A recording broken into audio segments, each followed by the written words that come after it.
festejamos la llegada de la primavera por los campos de La Mancha, en Cuenca. Esta ruta comienza en la localidad de Alconchel de la Estrella, desde donde nos dirigimos al Cerro de la Virgen de la Cuesta. Un lugar en el que se contempla, además de una maravillosa vista, una mina romana, el castillo de Alconchel y la propia ermita de la Virgen. Siguiendo un camino ancestral, pedaleamos hasta Villalgordo del Marquesado. Allí descubrimos unas tumbas antropomorfas de posible origen visigodo.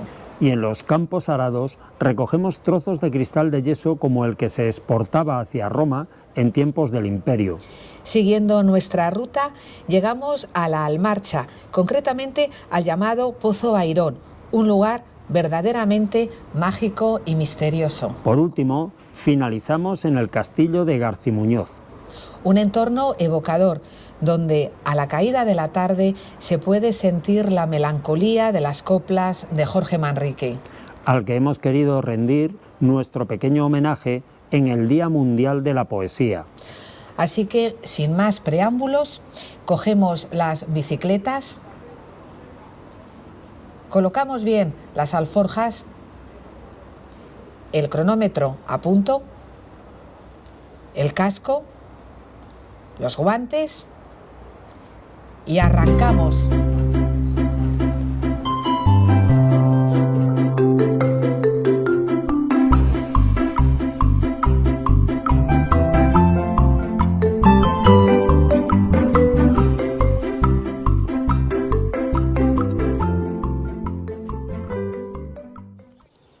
Estamos a las afueras de Alconchel de la Estrella, en la provincia de Cuenca, en la llamada Mancha Alta.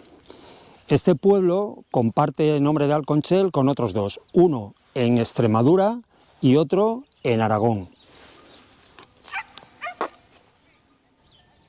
Su nombre se piensa que procede de la palabra prerromana concho, que significa piedra.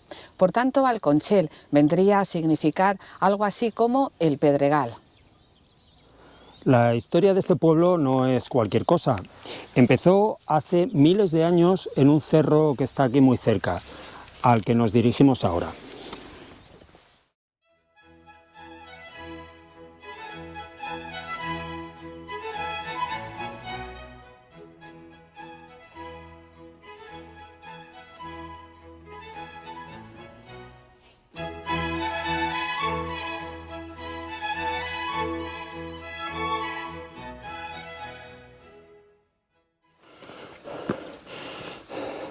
Este cerro se llama Cerro de la Virgen de la Cuesta. Imaginaos por qué.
El asentamiento humano en este cerro comenzó al menos desde la edad del bronce tardío. Posteriormente se establecieron otras poblaciones, la celtíbera y encima de esta una población romana. Desde este lugar se dominan muchos kilómetros a la redonda. Se entiende que este lugar estuviese habitado desde antiguo y además está muy cerca de una de las principales vías de comunicación que unían la meseta con el Mediterráneo. Una prueba de que en este lugar las comunicaciones a gran distancia se producían de forma relativamente fluidas es el hecho de que en los enterramientos celtíberos se han encontrado restos de cerámica ática y un amuleto cartaginés, fabricado posiblemente en Ibiza. De hecho, este es el lugar situado más al interior de la península donde se ha encontrado este tipo de amuletos. Cuando los romanos se instalaron aquí lo hicieron por dos motivos. Uno, evidentemente, por la condición estratégica del lugar, y otro, porque desde aquí se podía controlar una explotación del Apis specularis que está al otro lado del barranco, del llamado arroyo del Cazarejo. Justo allí enfrente hay una mina de Apis specularis, como otras muchas que había por esta comarca, como ya os contamos en el vídeo del pasado mes de enero. Esta en concreto, que se llama ahora Cueva de los Morceguillos, debió ser bastante grande, tanto para que justificara un asentamiento en este lugar. Una ciudad que no llegó a ser tan importante como Segóbriga, pero que tuvo una importancia relativa. Si nos fijamos en un mapa, vemos que el trayecto entre la ciudad romana de Segóbriga y este lugar es prácticamente una línea recta, un camino que, por cierto, se sigue manteniendo en la actualidad. Por tanto, es evidente que el Apis specularis que se comercializaba en Roma pasaba por este mismo camino. Y este lugar también debió de ser muy importante en la Edad Media, a juzgar por el castillo que se levantó en este cerro y que ahora se encuentra junto a él la actual población. El castillo que podemos ver, o más bien lo que queda de él, lo levantó el todopoderoso marqués de Villena en el siglo XV, aunque se piensa que está construido sobre otro mucho más antiguo de origen bereber. Y también durante siglos, y a pesar de los vaivenes, este camino también siguió siendo importante, por lo menos hasta finales del siglo XIX, ya que en los años 30 de este siglo, del XIX, en este pueblo había dos posadas, lo que nos da una idea del continuo trasiego de viajeros que aquí se producía. Y para mayor abundamiento, el camino que transcurre en la parte baja del pueblo, hacia Cartagena, se llama el Camino de los Murcianos, que es el que vamos a tomar nosotros, solo que nosotros lo haremos por carretera. Del antiguo poblamiento que aquí hubo, solo queda la ermita de la Virgen de la Cuesta, que vemos aquí a mi espalda. Por cierto, que no deja de ser sorprendente que esta Virgen no solo sea la patrona de Alconchel, sino también de Las Pedroñeras, una localidad que se encuentra a 30 kilómetros hacia el sur desde aquí. La festividad de la Virgen de la Cuesta son los días 7 y 8 de mayo, curiosamente los mismos días de la festividad de la Virgen de Segóbriga, que se encuentra a la misma distancia que Las Pedroñeras. Esto ha hecho especular a algún estudioso con la posibilidad de que sean los restos de un culto que se ha mantenido donde aquí había un antiguo santuario, posiblemente romano.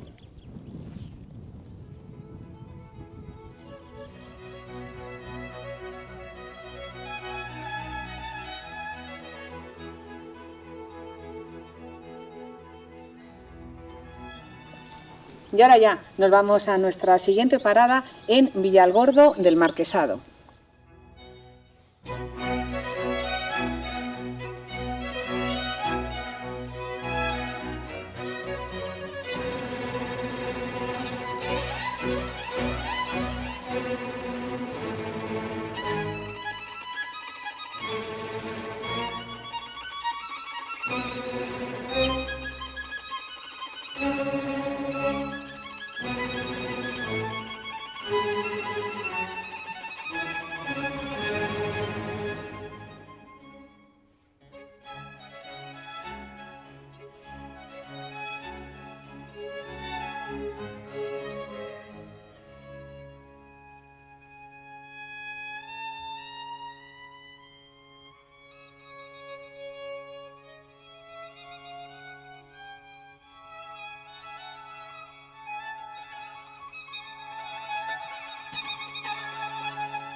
Villalgordo del Marquesado está situado encima del antiguo camino del que os hemos venido hablando.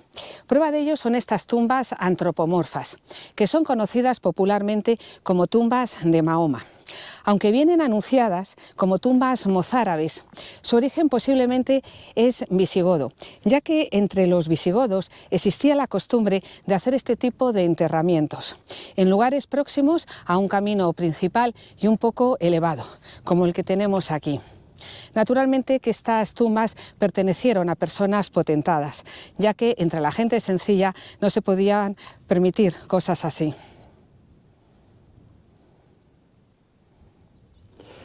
Aunque aparentemente son dos, en realidad son tres, pues esta central tiene signos de que también ha sido excavada. Y las tres están orientadas hacia el este, que es como mandaba la ortodoxia de aquel tiempo.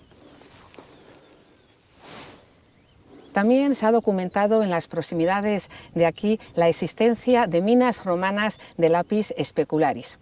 De hecho, al arar los campos aparecen con frecuencia fragmentos como estos que hemos cogido muy cerquita de aquí y que nos da una idea de la gran cantidad de cristal de yeso que hay muy próximo a la superficie y que los romanos supieron explotar a conciencia, teniendo además en cuenta su extraordinaria calidad y transparencia.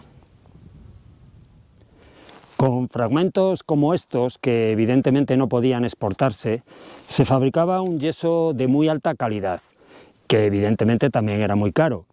Esto, unido al alto precio que tenía el lápiz specularis en la ciudad de Roma, es lo que explica la pujanza de la ciudad de Segóbriga. Bueno, y ahora ya nos vamos a nuestra siguiente parada en la Almarcha.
El nombre de esta localidad de indudable origen árabe, Almarcha, procede de la palabra al-march, que significa la pradera, y que podría ser una de tantas localidades que jalonan la carretera de Valencia, si no fuera por un monumento natural que se encuentra en sus proximidades. Se trata del Pozo Airón, que merece, por supuesto, una visita. Así que nosotros ahora nos vamos a acercar para mostrároslo.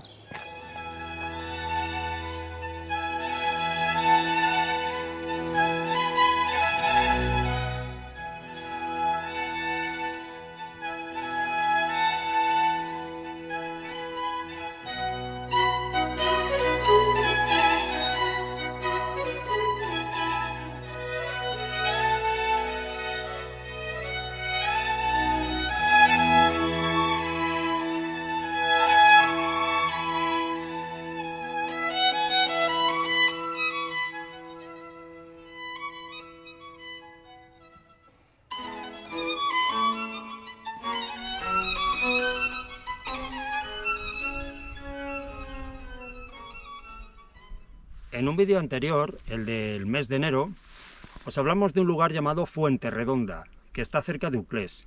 Y ese lugar también se llama Pozo Airón, y en él se encontró una estela dedicada al dios Airón o Aironis.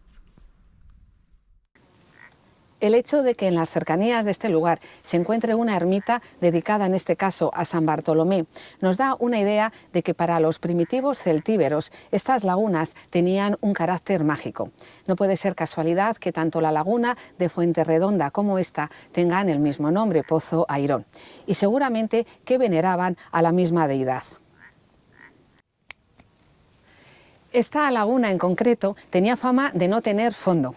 Este hecho excepcional despertó la curiosidad y el interés del mismísimo emperador Carlos I, que se acercó hasta aquí para conocerla. También despertó el interés de su hijo Felipe II, que también vino a visitarla. Pero hay más. A unos 170 kilómetros hacia el norte, junto a un pueblo que se llama Miño de Medinaceli, hay una laguna que tiene el expresivo nombre de Laguna de la Sima y guarda un parecido asombroso con esta.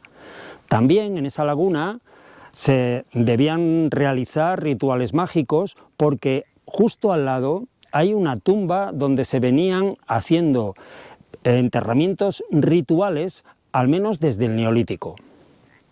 Todas estas cosas nos indican la posibilidad de que entre los habitantes del interior de la península se profesara una especie de religión común hace unos 6.000 años aproximadamente.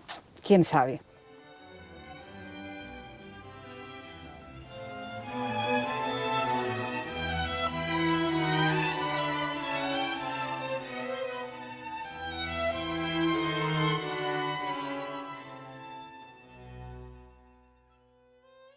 Este paisaje resulta enormemente evocador, pero nosotros ya nos tenemos que marchar hacia nuestra última parada del día, que va a ser el castillo de Garcimuñoz. Así que vamos para allá.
El castillo de Garcimuñoz es uno de esos lugares donde cualquier amante de la poesía debería venir al menos una vez en la vida, pues fue aquí donde murió el autor de la más insigne elegía que se ha escrito jamás en lengua castellana. Me refiero a las coplas a la muerte de su padre, de Jorge Manrique. Este castillo comenzó siendo una fortaleza islámica. Tras la conquista del territorio por parte del rey Alfonso VIII, pasó a ser gobernado por García Muñoz, de ahí el nombre del castillo. García Muñoz fue uno de los nobles que acompañó al rey en la conquista de Cuenca. Algo debería tener lugar cuando el infante don Juan Manuel, el sobrino del rey Alfonso X, decidió residir aquí de forma casi permanente Y aquí, en este castillo que reformó parcialmente, escribió gran parte de su obra. Son muchas las alternancias en el poder que ha tenido este castillo. Incluso llegó a pertenecer al rey de Navarra, Juan I. El actual edificio es una reedificación que mandó construir don Juan Pacheco, uno de los nobles más importantes del siglo XV.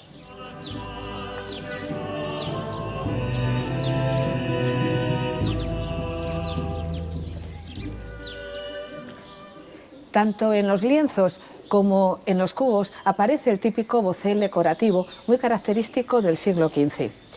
La portada es de sillería y es una de las más representativas del gótico hispano-flamenco.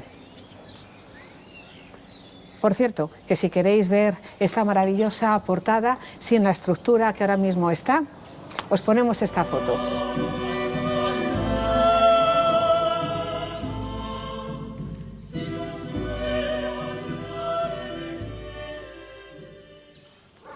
Esto que vemos aquí en realidad no es el castillo, es la iglesia de San Juan Bautista, que se instaló en este lugar en el siglo XVIII, cuando el castillo ya estaba en ruinas.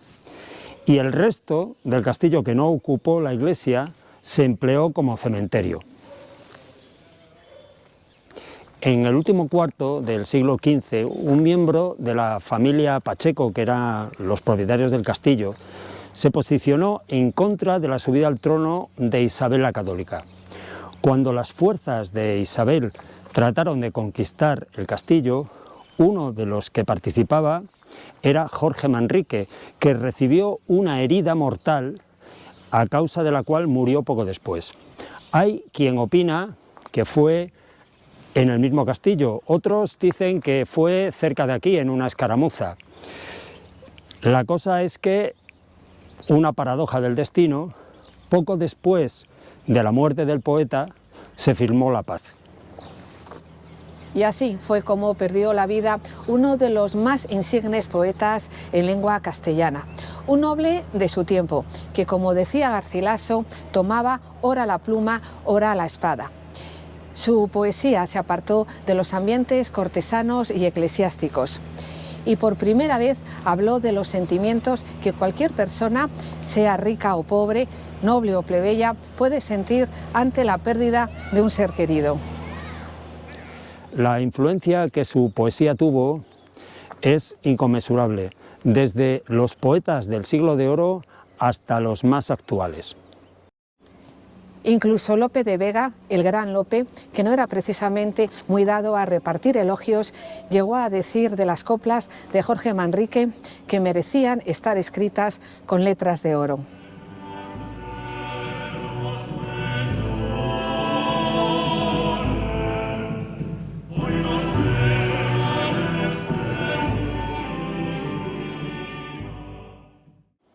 Y aquí termina nuestra ruta de hoy. Como siempre, ha sido un viaje en el tiempo. En esta ocasión, desde la antigua Celtiberia hasta los inicios de la Edad Moderna.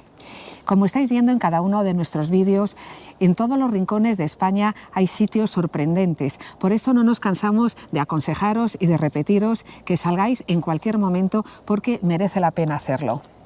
Y también es aconsejable que os suscribáis, que le deis al botón de me gusta y que difundáis el vídeo, que Jorge Manrique lo haría seguro.